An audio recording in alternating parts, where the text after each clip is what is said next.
Hey, hey. Welcome everybody to Miss Glow's Kitchen, where there's sugar, spice, and everything nice, where we slice, dice, and entice, using everything we can, from peppers to allspice. What's up, my people? Y'all know what time it is? See y'all in the kitchen. Chicken pot pie soup is on our menu today.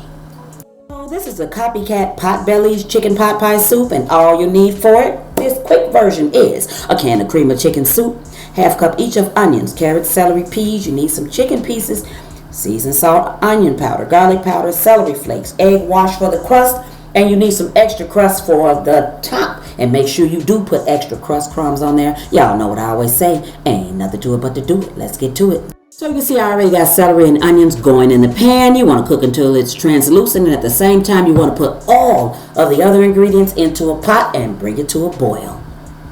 This is super easy, and y'all wouldn't believe how good it is. This is so good. So after you put the celery and onions in here, bring it to a boil. Make sure you got enough chicken in there. Taste it, adjust your seasonings, and you good to go. All right, this is what you're going to end up with. And believe me, it tastes as good as it looks. Now, if you look above the picture, you see I got extra pie crust. I'm telling you, you have to have extra pie crust. You cannot do this without it. Trust me, and even my son loved it. He absolutely loved this recipe. Y'all better go make it. Thanks for watching, everybody. See y'all next time. For more great recipes, tips, and ideas, check out some of my other videos.